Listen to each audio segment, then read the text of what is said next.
I am a Jedi, like my father before me. That scene of Luke declaring he is a Jedi was a pivotal moment for me. He completed his journey and I wanted to know more. My journey into the EU began at that moment and I was hooked. The Mandalorian is time-stamped now at 9 ABY, same as Heir to the Empire novel. Watching Luke in The Mandalorian got me thinking how different his abilities were between the two. Luke seemed overpowered in The Mandalorian for the sake of pandering. Mind you, this is only 5 years after Return of the Jedi, and he has growing to do. As we've seen in the original lore, Luke's abilities progressed in a timely manner. He wasn't cutting through dark troopers or any other multiple threats with ease. So I want to do a compare and contrast. Maybe you will understand why I wasn't taken back or emotional with the 5 minutes of Luke slicing through dark troopers with ease and no threat. Luke turns the corner with a lightsaber ignited, ready to fight. Dark troopers are at all varying angles as he walks through, slicing, blocking, and using the Force.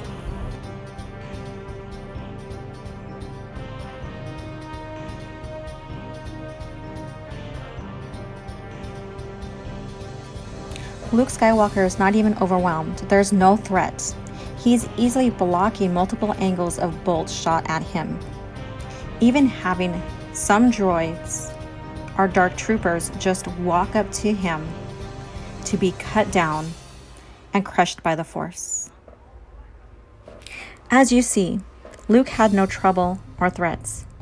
I do recall standing up to those anti-Luke or Luke is a Gary Stu people who said he had no development and no struggle. He was overpowered. This scene shows he faced no threats. He had no struggle. This, in my eyes, shows Luke as overpowered, and I never thought I'd think or say this, knowing him from the EU. I'm going to share a clip from the Heir to the Empire Audible. Luke is trapped by the Noghri on Bemisari, so please take notes on how he struggles and his opponents challenge him. Solid tendrils of some thin, translucent material. Another tendril shot through the doorway as he hastily backed farther away, sweeping in a spiral curve that seemed to turn from fine mist to liquid stream to solid cylinder even as it curved. His lightsaber was in his hand now, igniting with a snap hiss of its own. They'd be through that doorway in seconds, he knew, all efforts at subtlety abandoned. And when they came, he clenched his teeth, a memory of his brief skiff battle encounter with Boba Fett flashing through his mind. Wrapped in the bounty hunter's smart rope, he'd escaped only by snapping the cable with a deflected blaster shot. But here there would be no blasters to try that trick with. For that matter, he wasn't absolutely sure what his lightsaber could do directly against the sprays. It would be like trying to cut through a rope that was continually recreating itself. Or rather, like trying to cut 7 such ropes. He could hear their footsteps now, sprinting toward his room even as the spiraling tendril sweeping the doorway made sure he stayed too far back to ambush them as they came through it. A standard military technique played out with a kind of precision that showed he wasn't dealing with amateurs. He raised the lightsaber to on-guard position, risking a quick look around. The room was decorated like all the others he'd seen on this floor, with ancient wall tapestries and other relics. No real cover anywhere. His eyes flicked across the walls, searching for the exit that by implication had to be here somewhere. But the action was so much useless reflex. Wherever the exit was, it was almost certainly too far away to do him any good. The hiss of the spray stopped, and he turned back just in time to see the aliens charge into the room. They spotted him, spun around to bring their weapons to bear. And reaching up with the Force, Luke ripped one of the tapestries from the wall beside him and brought it down on top of them. It was a trick that only a Jedi could have pulled off, and it was a trick that by all rights ought to have worked. All 7 of the aliens were in the room by the time he got the tapestry loose, and all 7 were beneath it as it began its fall. but by the time it landed in a huge wrinkled pile on the floor, all 7 had somehow managed to back completely out of its way.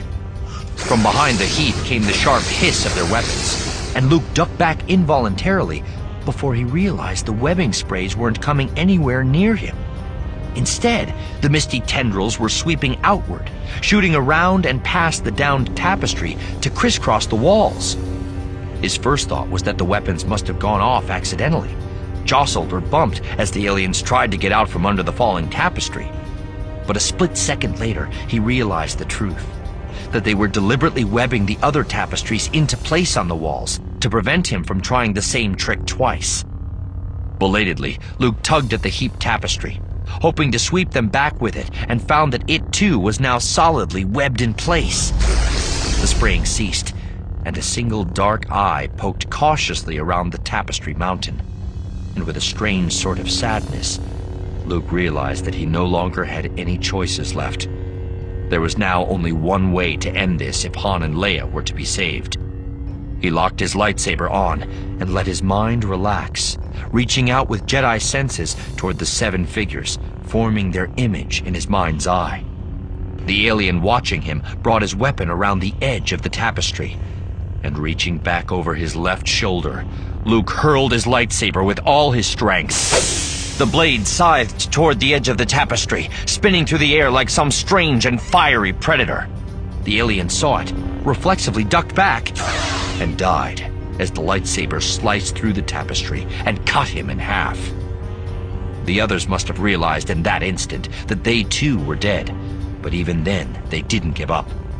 Howling a strangely chilling wail, they attacked. 4 throwing themselves around the sides of the barrier, the other 2 actually leaping straight up to try to shoot over it. It made no difference. Guided by the Force, the spinning lightsaber cut through their ranks in a twisting curve, striking each of them in turn. A heartbeat later, it was all over. Luke took a shuddering breath. He'd done it. Not the way he'd wanted to, but he'd done it. Now he could only hope he'd done it in time. Notice how they overwhelm him. He is alone and still falters. The Noghri continue to pose a threat and use tactical maneuvers. Even the use of the Force as defense does not trick the Noghri. Luke eventually overcomes. So why is this different? We see struggle. Luke is not perfect, and this is a growth and learning event as well. He is still growing in his abilities. He is not almighty. This scene is about the same length as the Mandalorian scene. Now let's compare Survivor's Quest novel scene of Luke and Mara Jade against the Droidekas to the Mandalorian scene. We have the same struggles. The Dark Troopers should have posed a huge threat. Not as comparable to the Droidekas, but very similar. The Vagari planted 2 fully operational Droidekas to get rid of both Mara and Luke. They had to risk their lives to try to defend off the Droidekas. Finding a solution to how they can destroy them, Luke couldn't do it on his own, nor could Mara. Knowing this and seeing Mandalorian's Luke, I was not impressed, especially when Luke was arriving at a stage situation he has no clue about. With this being said, let's go back to Heir to the Empire, where he knew he was going to face troopers without the use of the Force. With a nod back to Return of the Jedi, Luke hid his saber within R2-D2. We get him tactically using surrounding resources to defeat and crush the troopers within the Ark. He also needed help of Han with the cuffs. He tactically cut the pillars that collapsed onto the troopers. Note he could not just storm in and take them on by himself. Yes, he was praised for being successful without the Force. As we've seen before with the Noghri, he didn't just storm in and take command of everything. Last compare and contrast. I want to approach, mind you, this is all within the New Republic era of the original lore, is Spectre of the Past, where Mara and Luke are up against Sentinel droids. Here is a clip of Spectre of the Past. That one was hers.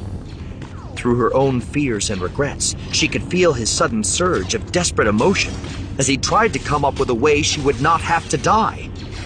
But there wasn't one. Mara had already considered every possibility, and there simply wasn't any way Luke could hold off 4 blasters by himself when 2 of them were firing at his back this way. But if she could just live long enough to carry this through, using her body to shield him until the sentinel facing her could be eliminated, while I still have the strength, she reminded herself. And the time was now. She took a deep breath. No! The emotion broke through her black determination. Wait! Look! She had no attention to spare to look anywhere but at the sentinel and its blasters. But she didn't have to. Luke had already seen the critical new factor, and now the image flowed through the Force into her mind. Off to her right, his little electric arc welder extended ahead of him like a weapon. R2 was rolling determinedly along the upper floor ring toward her attacker. Her first thought was to wonder what in blazes had taken the little droid so long to get his metal rear over here to help, only then realizing how little time had actually elapsed since the battle began. Her second, somewhat irreverent thought was to note that R2 had chosen her sentinel to attack instead of Luke's, and to wonder if the Skywalker tendency toward overprotectiveness had rubbed off on him. Her third thought was that Luke was right. Spectre of the Past takes place 19 ABY, 10 years after both Heir to the Empire and the Mandalorian series. Luke did have trouble against 4 of the Sentinel droids, and Mara was going to give her life to help him. Yes, eventually they took out the 4 Sentinel droids. Again, he did not go in with ease and slice, crush, or even push the droids out of his way. The original Luke always needed help one way or another. He wasn't as powerful in the original lore that early in the timeline. We see him progress, and even when battling Abeloth, he needed help and couldn't just blow through the villains as seen on the Mandalorian series. Whether you like the Mandalorian Luke or not, this is still not the original Luke. I hope this compare and contrast sheds that light. We should have seen struggle still, the Dark Troopers being relentless against Jedi as seen in the original lore. The Mandalorian scene did no justice towards Luke when it comes to his original arc. It just made him overpowered. So again, thank you for listening, and may you take the time to consider this whether you like him or not. Have a good day, and may the Force be with you. That's the crux of my problem. Luke would never say that. I'm sorry. Well, in this version, see, I'm talking about the George Lucas Star Wars. This is the next generation of Star Wars, so I almost had to think of Luke as another character. Maybe he's Jake Skywalker. He's not my Luke Skywalker.